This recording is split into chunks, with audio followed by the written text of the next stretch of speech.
Hi friends, அனைவருக்கும் வணக்கம். Welcome to our channel MS target TNPSC. இன்றைக்கி என்ன பார்க்க போகிறோன்னா, புணர்ச்சி டாப்பிக்கில் ஒரு இன்ட்ரடக்ஷன் தான் பார்க்க போகிறோம். இதுதான் முக்கியமான வீடியோவும் கூட. இந்த இன்ட்ரடக்ஷனில் வந்து பார்த்திங்கன்னா புணர்ச்சினா என்ன, அதை பற்றின ஃபுல் டீட்டெயிலும் வந்து நீங்கள் தெரிஞ்சுக்கலாம். வாங்க வீடியோக்குள்ளே போகலாம். தென் வீடியோக்குள்ளே போகிறதுக்கு முன்னாடி நம்ம சேனலை என்ன புதுசாக பார்க்குறீங்கன்னா சப்ஸ்கிரைப் பண்ணி ஃபாலோ பண்ணிக்கோங்க. TNPSC group 4, group 2, then group 1 தேவையான கிளாஸஸ் அண்ட் டெஸ்ட் எல்லாமே நம்ம சேனலில் அடுத்தடுத்து வரும். 2026 குரூப் 4 படிக்கிறீங்கன்னா டெலகிராம் சேனல்லையும் ஜாயின் பண்ணிக்கோங்க. அதில் வந்து பார்த்திங்கன்னா அவுட் சோர்ஸ்க்கு தேவையான மெட்டீரியல், தென் வந்து பார்த்திங்கன்னா டெஸ்ட் அப்டேட்ஸ்லாம் இருக்கும். அதை நீங்கள் ஃபாலோ பண்ணுறதுக்கு உங்களுக்கு யூஸ்ஃபுல்லாக இருக்கும். இப்போ வாங்க வீடியோக்குள்ளே போகலாம். புணர்ச்சி டாபிக் வந்து எந்த யூனிட்டில், அதாவது எந்த அழகில் கவர் ஆகுதுன்னு நான் உங்களுக்கு சொல்லிடுறேன். அப்போ தான் வந்து புதுசாக படிக்கிறவங்களுக்கு யூஸ்ஃபுல்லாக இருக்கும். இப்போது பிரித்து எழுதுதல், சேர்த்து எழுதுதல் இருக்குது இல்லைங்களா? இந்த பிரித்து எழுதுதல், சேர்த்து எழுதுதல் இந்த கொஷினில் வந்து பார்த்திங்கன்னா நமக்கு கவர் ஆகும்.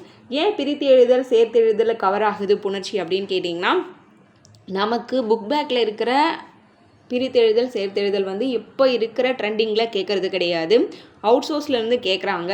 சப்போஸ் நம்ம படிக்கிற அவுட் சோர்ஸ் தவிர்த்து வேறு எதனா புதுசாக எதனா, இப்போ நம்ம வந்து ஏற்கனவே வந்து அவுட் சோர்ஸ் கொடுத்துட்டோம். பிரித்து எழுத, சேர்த்து எழுதுக்கு வந்து பார்த்திங்கன்னா இளங்குமரனோட புக்கை வந்து டெலகிராமில் ஷேர் பண்ணியிருப்பேன். அது ஒரு அவுட் சோர்ஸு. அதுக்கப்புறம் கவர்மெண்ட் மெட்டீரியல் நான் உங்களுக்கு ஷேர் பண்ணியிருப்பேன்.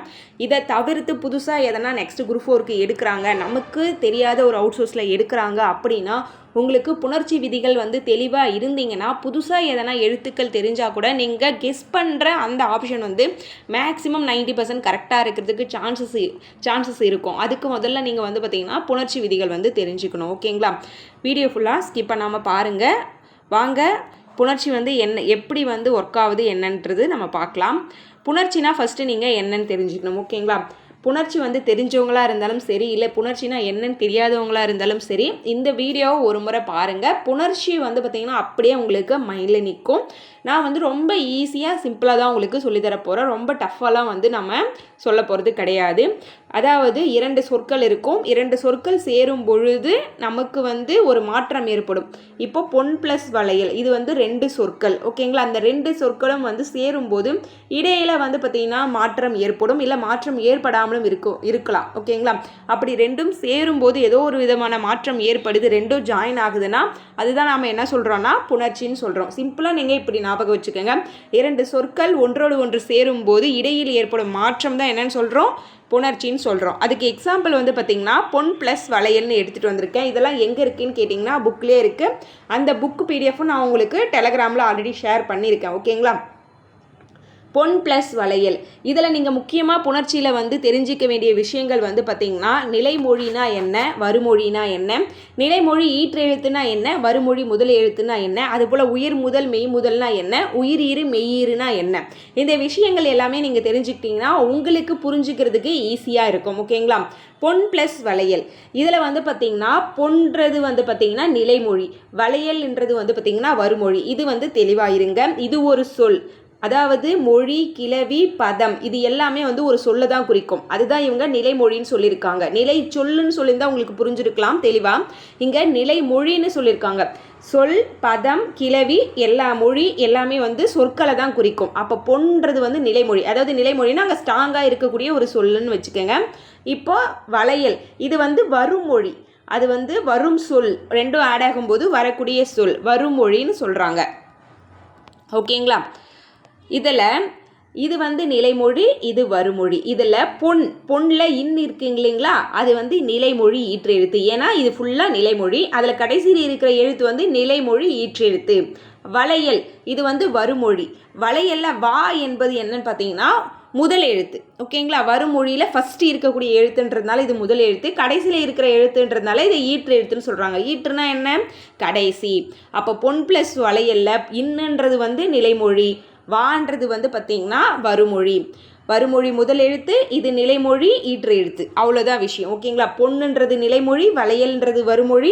பொன்னில் இன்னு வந்து பார்த்திங்கன்னா நிலைமொழி ஈற்றெழுத்து, வளையலில் வா என்பது வந்து பார்த்திங்கன்னா வருமொழி முதல் எழுத்து. இப்போ இதில் உங்களுக்கு கன்ஃபியூஷன் இருக்காதுன்னு நினைக்கிறேன். இப்போ நான் எக்ஸ்பிளைன் பண்ணுற வீடியோவில் எதனா கன்ஃபியூஷன் இருந்தது அப்படின்னா நீங்கள் கமெண்ட் பண்ணுங்கள். நெக்ஸ்ட்டு வந்து புணர்ச்சியில் வந்து ஒரு 14 டைப்ஸ் வந்து லாஸ்ட் வீடியோவில் சொல்லியிருப்பேன். ஓகேங்களா? அது வந்து பார்த்திங்கன்னா அவுட் சோர்ஸ் வீடியோ சொல்லும்போது உங்களுக்கு சொல்லியிருப்பேன். அது வந்து நெக்ஸ்ட் வீடியோவில் உங்களுக்கு சேர்த்தே எக்ஸ்பிளைன் பண்ணிடுறேன். இப்போது நெக்ஸ்ட்டு பார்க்கலாம். இப்போது இதில் வந்து பார்த்திங்கன்னா உயிர் முதல் மெய் முதல் உயிர் ஈறு மெய்யீருன்னு ஒரு 4 டைப் இருக்குது. அது என்னென்னு நமக்கு பார்க்கலாம். உயிர் முதல் மெய் முதல் எங்கே வரும்? வருமொழியில் வரும். ஈருன்னு வந்தாவே அது நிலைமொழி, முதல்னு வந்தாவே அது வந்து பார்த்திங்கன்னா வருமொழி. ஓகேங்களா? இது எழுத்து வகையில் வந்து பார்த்திங்கன்னா நமக்கு இது வந்து உயிரீறு மெய்யீறு உயிர் முதல் மெய் முதல். இதை ஏங்க எக்ஸ்பிளைன் பண்ணுறீங்க? நீங்கள் டைரெக்டாக அந்த குற்றியலுகர புணர்ச்சி, உடம்படு மொய் புணர்ச்சி, ஈறுபோதல், அதுக்கப்புறம் பண்பு பெயர் புணர்ச்சி, திசை பெயர் புணர்ச்சி நம்ம பார்க்கலாமே அப்படின்னு நீங்கள் வந்து நினைக்கலாம். ஆக்சுவலாக வந்து பார்த்தீங்கன்னா இப்போ இருக்கிற ட்ரெண்டிங் கொஷனில் எப்படி தெரியுமா கேட்குறாங்களே, கலை ப்ளஸ் அழகு இது வந்து உயிரீரா மெய்யீரா உயிர் முதலா மெய் முதலான்னு கேட்குறாங்க.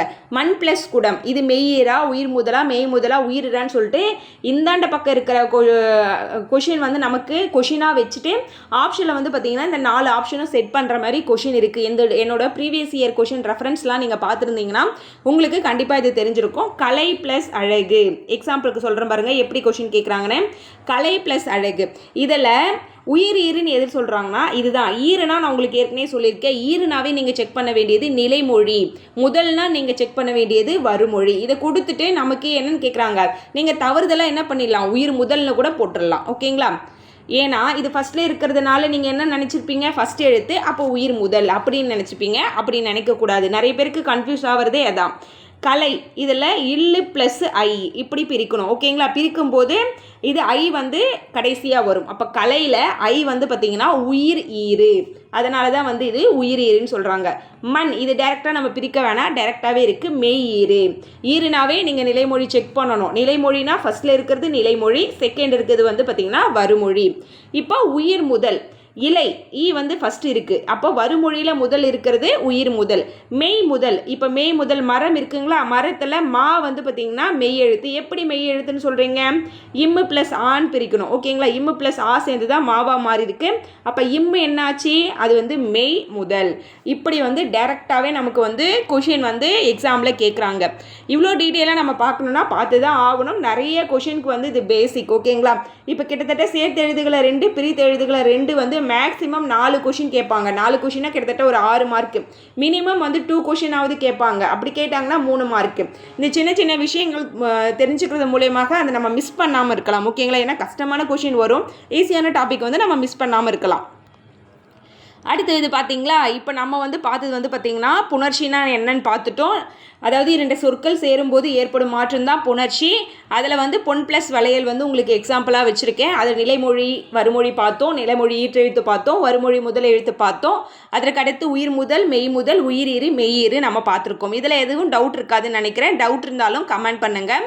அடுத்து வந்து பாருங்கள், இது வந்து எழுத்துக்கள் பேஸ் பண்ணி ஒரு 4 டைப் பார்த்தோமா. இது வந்து நிலைமொழி இறுதி எழுத்து வருமொழி முதல் எழுத்தை பேஸ் பண்ணி நம்ம என்ன பண்ண போகிறோம்னா ஒரு 4 டைப் பார்க்க போகிறோம். ஓகேங்களா? இதுவுமே வந்து டைரெக்டாக எக்ஸாமில் ப்ரீவியஸ் இயர் கொஷினில் கேட்டிருக்காங்க. லாஸ்ட் டைம் எக்ஸாம் எழுதினவங்க ப்ரீவியஸ் இயர் கொஷின் ரெஃபர் பண்ணவங்களுக்கு தெரியும். இது டைரெக்டாகவே உயிர் முன் உயிர் எது வரும், உயிர் முன் மெய் எது வரும் அப்படின்னு சொல்லிட்டு இந்த பக்கம் இருக்கிற எக்ஸாம்பிள் கொடுத்துட்டு ஆன்சர் ஆப்ஷனில் இதை செட் பண்ணியிருக்காங்க. அதனால தான் நான் கொண்டு வந்திருக்கேன். ஓகேங்களா? உயிர் முன் உயிர். உயிர் முன் உயிர்னா என்ன, முதல்ல மணி அடி. ஓகேங்களா? மணி அடி வந்து இங்கே எக்ஸாம்பிளாக கொண்டு வந்திருக்கேன். இதில் நீ வந்து எப்படி பிரிக்கலாம், இன் ப்ளஸ் ஈன்னு பிரிக்கலாம். ஓகேங்களா?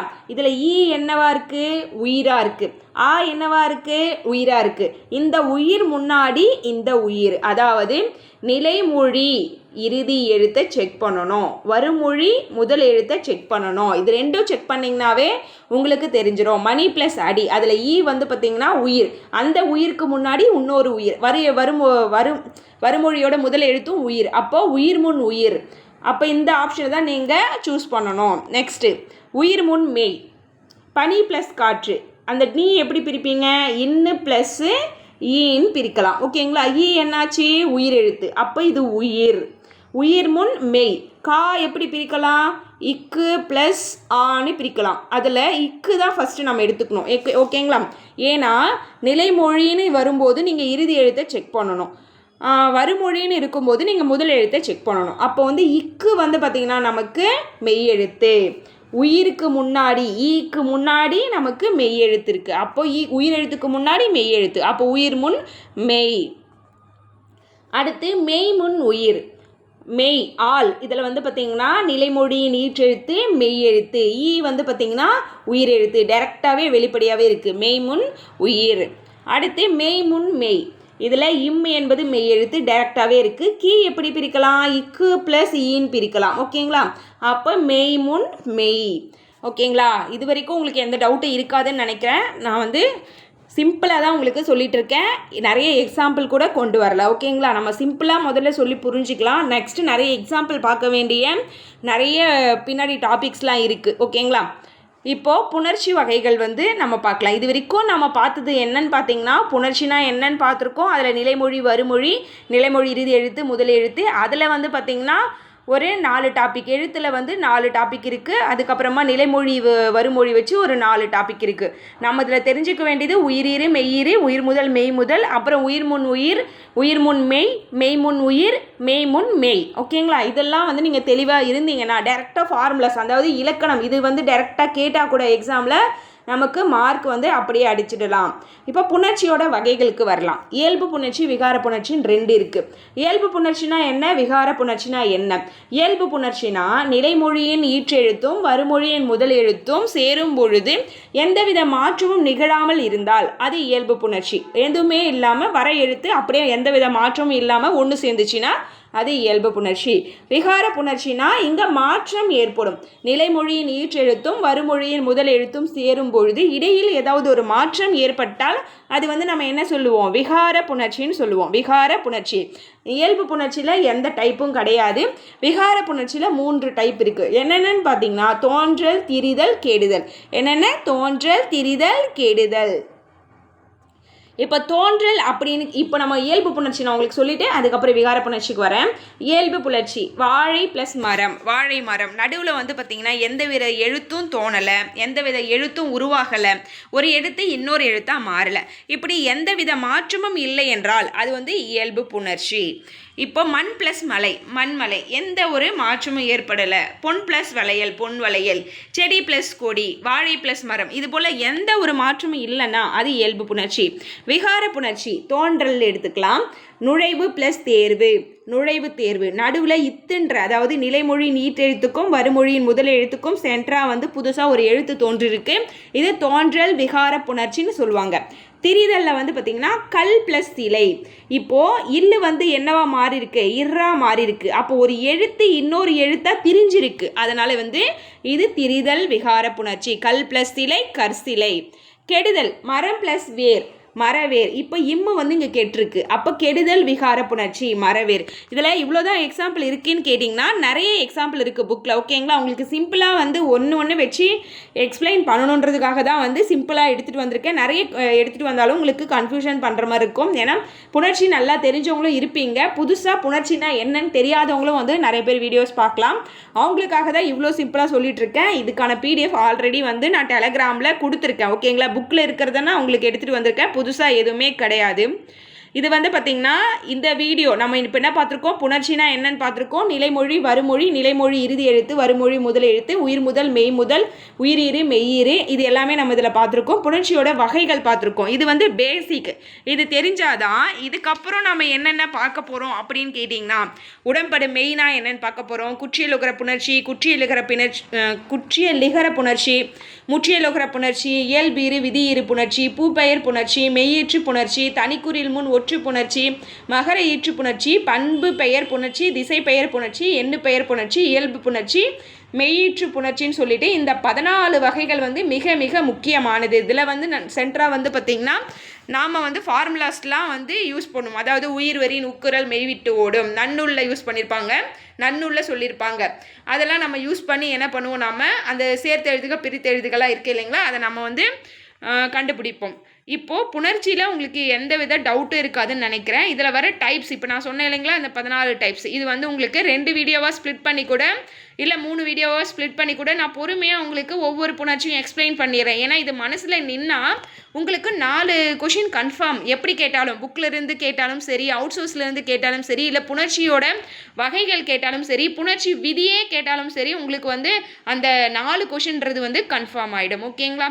இந்த வீடியோ உங்களுக்கு பிடிச்சிருக்குன்னு நினைக்கிறேன். பிடிச்சிருந்தா வீடியோக்கு ஒரு லைக் பண்ணி வச்சுக்கோங்க. தென் நம்ம சேனலை யாரா புதுசாக பார்க்குறீங்கன்னா சப்ஸ்கிரைப் பண்ணி ஃபாலோ பண்ணிக்கோங்க. டெலிகிராம் சேனலோட லிங்க் டிஸ்கிரிப்ஷன்லேயே ஃபஸ்ட் மேலே இருக்கும், அதில் ஆட் ஆகிக்குங்க. Outsource next outsource, அதாவது அவுட் சோர்ஸ் வந்து 3 வீடியோ வந்து ரெடி ஆகிட்டுருக்கு. ஓகேங்களா? குரூப் 4 கொஷின் வந்து குரூப் 4ம் குரூப் 2ம் அனலைஸ் பண்ணிகிட்ருக்கோம். நெக்ஸ்ட் வந்து எவ்வளோ சிம்பிளாக அவுட் சோர்ஸ் கொடுக்கலான்றது அனலைஸ் பண்ணிகிட்ருக்கோம். அது வந்து பார்த்திங்கன்னா எப்படி நாங்கள் அனலைஸ் பண்ணுவோன்னா, அதாவது இந்த புக்கு படித்தா போதுமா இல்லை வேறு எதனா அவுட் சோர்ஸ் இருக்கா அப்படின்னு தான் நம்ம செக் பண்ணுவோம். வேறு ஒன்றும் இல்லை, ஆல்ரெடி புக்கெலாம் வந்து நம்மக்கிட்ட இருக்குது. ஓகேங்களா? இதை தவிர்த்து புதுசாக எதனா அது ரிலேட்டடாக படிக்கலாமா அப்படின்னு நம்ம செக் பண்ணிகிட்டே இருக்கோம். வேறு ஒன்றும் இல்லை. நெக்ஸ்ட் வந்து உங்களுக்கு அவுட் சோர்ஸ் 3 வீடியோ வரும். இந்த அவுட் சோர்ஸ் புக்கெலாம் வந்து டெலிகிராமில் இருக்குது. புதுசாக என்ன பார்க்குறீங்கன்னா அதை ஜாயின் பண்ணி டவுன்லோட் பண்ணி வச்சுக்கோங்க. முக்கியமாக நிறைய அதில் வந்து பக்கங்கள் போகிறதுனால காசு அதிகமாக ஆகும். ஓகேங்களா? பிரிண்ட் அவுட் போடணும்னா முடிஞ்ச அளவுக்கு பிடிஎஃபாக வச்சுக்கோங்க. தேவையான இடங்கள் மட்டும் ஸ்க்ரோல் பண்ணி படிச்சுக்கோங்க. ஓகேங்களா? உங்களை வேறொரு வீடியோவில் சந்திக்கிறேன். நன்றி.